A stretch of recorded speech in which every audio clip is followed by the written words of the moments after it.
경장님, 최 경장님. 네, 처음으로 두 분께 말씀을 좀 드리겠습니다. 지금 우리가 오늘 하루 종일 여러 논의를 했지만 핵심은 저는 네 가지라고 봅니다. 동영상에서 줄곧 보셨지만 분명히 부인할 수 없는 명백한 사실은 첫 번째, 시위대 집단이 아닌 혼자 서 있는 노인 개인 백남기에게 살수가 직사되었다. 두 번째, 규정과 달리 가슴 아래가 아닌 머리를 직접 겨냥했다.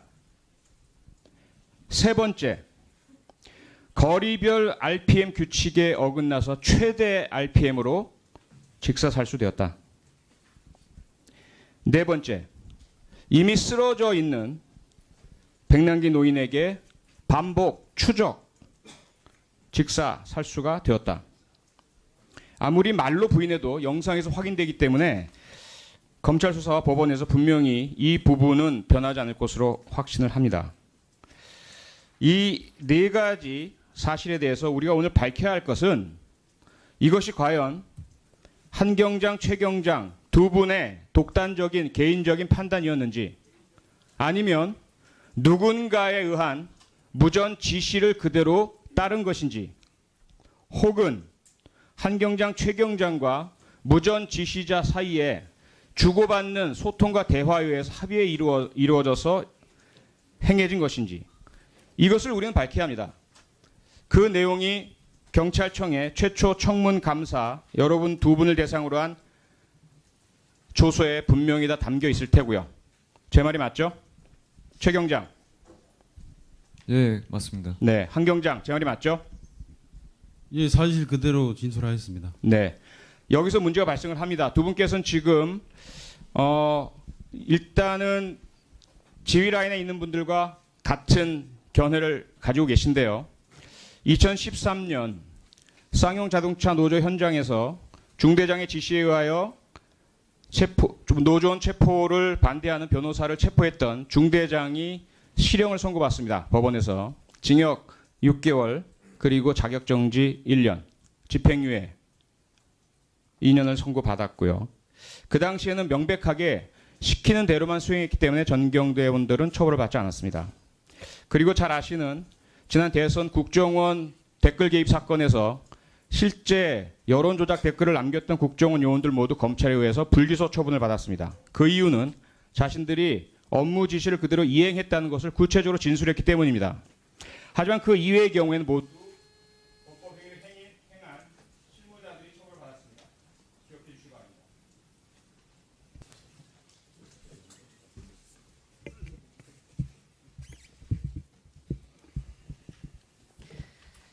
한상희 교수님 잠깐 좀 나와주시겠어요?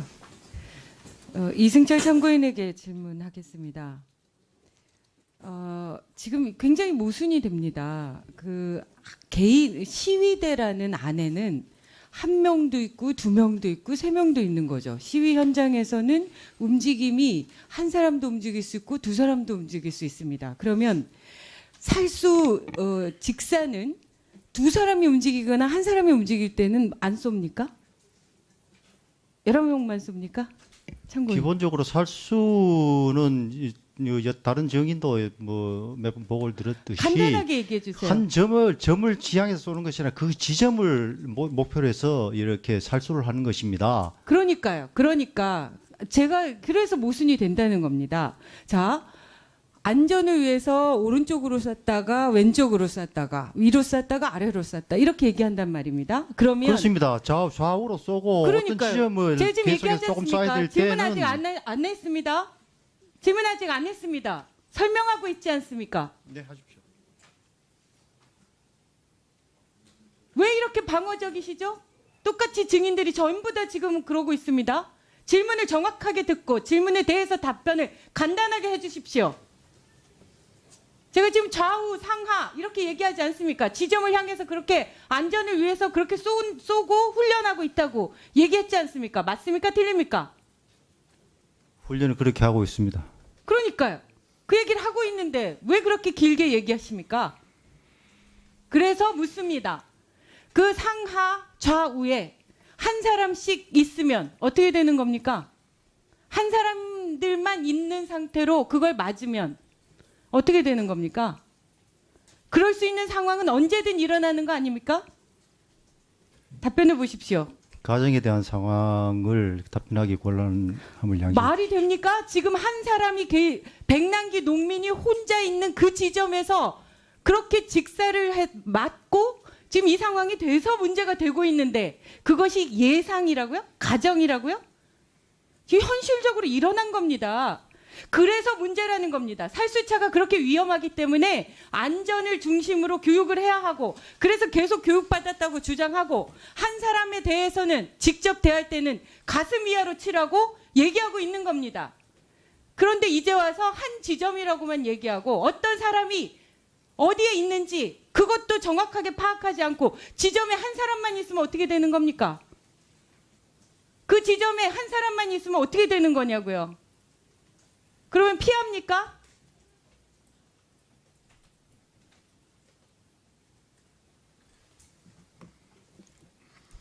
충남차 살수원이 수차 진술을 했지 않습니까? 좌우로 해서 아니 살수를 그러니까 제 말이 했다고 진술한 맞습니다. 걸로 제가 알고 있습니다. 네. 자, 1차 추가 질의가 끝이 났습니다. 그러면 이어서 백지연이다라는 새누리당 의원님들 말씀에 좀 저의 생각을 말씀드리고 싶은데요. 제가 아까도 약간 소란을 피우기는 했지만 지금 저희 아버지는 생명이 정말 위중한 상태시고 지금 뇌의 절반이 다 손상이 됐고 의식을 회복하시는 거는 불가능한 상태십니다. 그래서 국가 공권력에 의해서 저희가 살인 미수죄로 고발도 했지만 국가 공권력에 의해서 생명권이 손상당했는데 거기에서 책임자들이 그 책임을 좀 벗어나 보겠다고 진술 거부권을 인권이랍시고 행사하겠다는 거에 대해 그렇게 편들어 주시는 거에 대해서 저는 좀 이해할 수가 없었고요. 그리고 오늘 여러 증인분들 나오셔서 뭐 인정하신 부분도 몇 가지는 있다고 생각하고 끝까지 발뺌하신 부분도 있다고 생각하는데 그 부분은 어쨌든 대한민국 검찰과 대한민국 사법부에서 가려질 거라고. 아까 질문을 못 드렸죠? 교수님 잠깐 다시 나와 주십시오. 네. 저는 이 위법 대선 개입 때도 한 사람에게 대해서 처벌을 묻는 의미로서의 위법이라는 건 엄격해야겠죠. 하지만 그것을 넘어서서 정치적으로든 도의적으로든 그 문제에 대한 책임 여부나 사과의 유무는 그 위법성을 훨씬 더 유연하게 해석할 수 있다고 생각합니다. 그래서 이번에도 지금 이 살수차 운용 지침이라는 게 살수차라는 게 아까 많은 의원님들이 지적하신 것처럼 그 자체가 위해성이 있는 장비이고 그렇기 때문에 그 살수차의 사용이 합법화되는 것은 그 살수차가 최소한으로 그리고 가장 안전적으로 사용될 수 있다는 그런 기반이 형성돼 있을 때만 가능하다고 생각합니다. 그것을 위해서 그렇게 교육도 만들고 교육도 시키고 지침도 만들었겠죠. 그런데 아까도 말씀드렸지만 실제로 증인의 증언에서도 나왔지만 이 운용 지침상에 명시되어 있는 정도의 안전적인 그 방안도 제대로 실천되고 있지 않았습니다. 그래서 저는 한상희 교수님께 묻습니다. 이게 지금 위법성이라는 것이 이렇게 문제가 돼야 할 정도인가? 저는 지금 이 상황만으로도 충분히 문제라고 생각하고 아까 그 법원에서도 그런 의미로 위법이라고 얘기하고 네. 있는 것 같습니다. 그래서 교수님의 입장은 어떠신지 지금까지 보고 계신 그거를 한번 좀 말씀해 주셨으면 좋겠습니다. 말씀하신 바와 같이 개개인에게 형사 책임을 물리는 것은 엄격한 그런 법 적용이 필요합니다. 그런데 국가가 살수차와 같은 그런 위험 기구를 운영을 하고 할 때는 반드시 그것으로 인해서 발생할 수 있는 모든 위험들을 예측하고 모든 잠재적 위험들을 제거할 수 있는 그런 방안을 골라가면서 사용을 해야 됩니다. 특히 경찰력은 더더욱 그렇습니다. 그래서 유엔의 무력 및 무기 사용에 관한 기본 원칙 같은 거 보면은 항상 적법성 그리고 최소성, 비례성 이것을 철칙으로 요구를 하고 있고요. 그리고 무기를 사용할 때 그리고 무력을 사용할 때는 항상 명백하고 현저한 위험이 있을 때만 사용하라고 그랬습니다. 우리 헌법재판소는 그걸 조금 완화해서 명백하고 급박한 위험이 있을 때 사용하라고 이야기를 합니다. 사실 이번 그 청문회 과정에서 드러났듯이 모니터가 희미해서 보이지 않는 상황에서 확실치 않는 상황에서 물대포를 쏜다는 것은 이것은 이 원칙을 정면에서 위반하는 것입니다. 왜냐하면은 위험한 그러니까 명백하고 급박한 위험이 있는지 없는지 전혀 확인이 안 된 상태입니다. 모니터에 쇠 파이프를 들거나 또는 로프를 들고 당기는 사람이 눈에 보이지 않는다는 것은 그러니까 보이지 않는 영역이 있다는 것은 위험이 있다는 것을 탐지하지 못하는 영역이 있다는 것이고요. 그 위험이 없는 부분에 대해서 무력이나 무기를 사용해서는 안 된다는 것이 글로벌 스탠다드입니다. 그리고 우리 헌법재판소도 이야기하는 것이고 우리 법원칙의 기본적인 틀입니다. 네, 알겠습니다. 자, 오늘 있는 그 지점에서 그렇게 직사를 맞고 지금 이 상황이 돼서 문제가 되고 있는데 그것이 예상이라고요? 가정이라고요? 지금 현실적으로 일어난 겁니다. 그래서 문제라는 겁니다. 살수차가 그렇게 위험하기 때문에 안전을 중심으로 교육을 해야 하고 그래서 계속 교육받았다고 주장하고 한 사람에 대해서는 직접 대할 때는 가슴 위아로 치라고 얘기하고 있는 겁니다. 그런데 이제 와서 한 지점이라고만 얘기하고 어떤 사람이 어디에 있는지 그것도 정확하게 파악하지 않고 지점에 한 사람만 있으면 어떻게 되는 겁니까?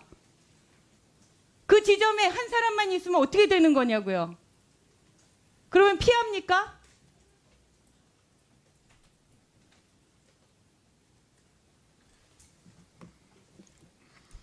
중남차 살수원이 수차 진술을 했지 않습니까? 좌우로 해서 아니 살수를 그러니까 제 말이 했다고 진술한 맞습니다. 걸로 제가 알고 있습니다. 네, 자, 1차 추가 질의가 끝이 났습니다. 그러면 이어서 백지연다라는 새누리당 의원님들 말씀에 좀 저의 생각을 말씀드리고 싶은데요. 제가 아까도 약간 소란을 피우기는 했지만 지금 저희 아버지는 생명이 정말 위중한 상태시고 지금 뇌의 절반이 다 손상이 됐고 의식을 회복하시는 거는 불가능한 상태십니다. 그래서 국가 공권력에 의해서 저희가 살인 미수죄로 고발도 했지만 국가 공권력에 의해서 생명권이 손상당했는데 거기에서 책임자들이 그 책임을 좀 벗어나 보겠다고 진술 거부권을 인권이랍시고 행사하겠다는 거에 대해 그렇게 편들어 주시는 거에 대해서 저는 좀 이해할 수가 없었고요. 그리고 오늘 여러 증인분들 나오셔서 뭐 인정하신 부분도 몇 가지는 있다고 생각하고 끝까지 발뺌하신 부분도 있다고 생각하는데 그 부분은 어쨌든 대한민국 검찰과 대한민국 사법부에서 가려질 거라고. 아까 질문을 못 드렸죠? 교수님 잠깐 다시 나와 주십시오. 네. 저는 이 위법 대선 개입 때도 한 사람에게 대해서 처벌을 묻는 의미로서의 위법이라는 건 엄격해야겠죠. 하지만 그것을 넘어서서 정치적으로든 도의적으로든 그 문제에 대한 책임 여부나 사과의 유무는 그 위법성을 훨씬 더 유연하게 해석할 수 있다고 생각합니다. 그래서 이번에도 지금 이 살수차 운용 지침이라는 게 살수차라는 게 아까 많은 의원님들이 지적하신 것처럼 그 자체가 위해성이 있는 장비이고 그렇기 때문에 그 살수차의 사용이 합법화되는 것은 그 살수차가 최소한으로 그리고 가장 안전적으로 사용될 수 있다는 그런 기반이 형성돼 있을 때만 가능하다고 생각합니다. 그것을 위해서 그렇게 교육도 만들고 교육도 시키고 지침도 만들었겠죠. 그런데 아까도 말씀드렸지만 실제로 증인의 증언에서도 나왔지만 이 운용 지침상에 명시되어 있는 정도의 안전적인 그 방안도 제대로 실천되고 있지 않았습니다. 그래서 저는 한상희 교수님께 묻습니다. 이게 지금 위법성이라는 것이 이렇게 문제가 돼야 할 정도인가? 저는 지금 이 상황만으로도 경장님, 최 경장님. 네, 처음으로 두 분께 말씀을 좀 드리겠습니다. 지금 우리가 오늘 하루 종일 여러 논의를 했지만 핵심은 저는 네 가지라고 봅니다. 동영상에서 줄곧 보셨지만 분명히 부인할 수 없는 명백한 사실은 첫 번째, 시위대 집단이 아닌 혼자 서 있는 노인 개인 백남기에게 살수가 직사되었다. 두 번째, 규정과 달리 가슴 아래가 아닌 머리를 직접 겨냥했다. 세 번째, 거리별 RPM 규칙에 어긋나서 최대 RPM으로 직사살수되었다. 네 번째, 이미 쓰러져 있는 백남기 노인에게 반복 추적 직사살수가 되었다. 아무리 말로 부인해도 영상에서 확인되기 때문에 검찰 수사와 법원에서 분명히 이 부분은 변하지 않을 것으로 확신을 합니다. 이 네 가지 사실에 대해서 우리가 오늘 밝혀야 할 것은 이것이 과연 한경장, 최경장 두 분의 독단적인 개인적인 판단이었는지 아니면 누군가에 의한 무전 지시를 그대로 따른 것인지 혹은 한경장, 최경장과 무전 지시자 사이에 주고받는 소통과 대화에 의해서 합의에 이루어져서 행해진 것인지 이것을 우리는 밝혀야 합니다. 그 내용이 경찰청에 최초 한 사람도 움직일 수 있고 두 사람도 움직일 수 있습니다. 그러면 직사는 두 사람이 움직이거나 한 사람이 움직일 때는 안 쏩니까? 여러 명만 쏩니까? 참고로. 기본적으로 살수는 다른 정인도 뭐 몇 번 보고를 들었듯이 간단하게 얘기해 주세요. 한 점을 지향해서 쏘는 것이 아니라 그 지점을 목표로 해서 이렇게 살수를 하는 것입니다. 그러니까요. 그러니까 제가 그래서 모순이 된다는 겁니다. 자, 안전을 위해서 오른쪽으로 쐈다가 왼쪽으로 쐈다가 위로 쐈다가 아래로 쐈다 이렇게 얘기한단 말입니다. 그러면 그렇습니다. 좌우로 쏘고 어떤 그러니까요. 지점을 제가 지금 계속해서 얘기하지 조금 쏴야 않습니까? 될 질문 때는 아직 안 했습니다. 질문 아직 안 했습니다. 설명하고 있지 않습니까? 네, 하십시오. 왜 이렇게 방어적이시죠? 똑같이 증인들이 전부 다 지금 그러고 있습니다. 질문을 정확하게 듣고 질문에 대해서 답변을 간단하게 해주십시오. 제가 지금 좌우 상하 이렇게 얘기하지 않습니까? 지점을 향해서 그렇게 안전을 위해서 그렇게 쏘고 훈련하고 있다고 얘기했지 않습니까? 맞습니까? 틀립니까? 훈련을 그렇게 하고 있습니다. 그러니까요. 그 얘기를 하고 있는데 왜 그렇게 길게 얘기하십니까?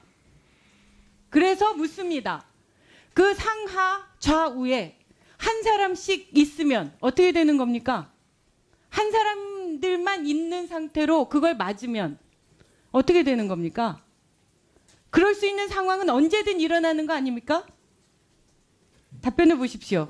가정에 대한 상황을 답변하기 곤란함을 양해. 말이 됩니까? 지금 한 사람이 백남기 농민이 혼자 청문 감사 여러분 두 분을 대상으로 한 조서에 분명히 다 담겨 있을 테고요. 제 말이 맞죠? 최경장. 예, 맞습니다. 네, 한경장. 제 말이 맞죠? 예, 사실 그대로 진술하였습니다. 네. 여기서 문제가 발생을 합니다. 두 분께서는 지금 일단은 지휘 라인에 있는 분들과 같은 견해를 가지고 계신데요. 2013년 쌍용 자동차 노조 현장에서 중대장의 지시에 의하여 노조원 체포를 반대하는 변호사를 체포했던 중대장이 실형을 선고받습니다. 법원에서 징역 6개월 그리고 자격정지 1년, 집행유예 2년을 선고받았고요. 그 당시에는 명백하게 시키는 대로만 수행했기 때문에 전경대원들은 처벌을 받지 않았습니다. 그리고 잘 아시는 지난 대선 국정원 댓글 개입 사건에서 실제 여론조작 댓글을 남겼던 국정원 요원들 모두 검찰에 의해서 불기소 처분을 받았습니다. 그 이유는 자신들이 업무 지시를 그대로 이행했다는 것을 구체적으로 진술했기 때문입니다. 하지만 그 이외의 경우에는 모두 법법행위를 행한 실무자들이 처벌을 받았습니다. 기억해 주시기 바랍니다.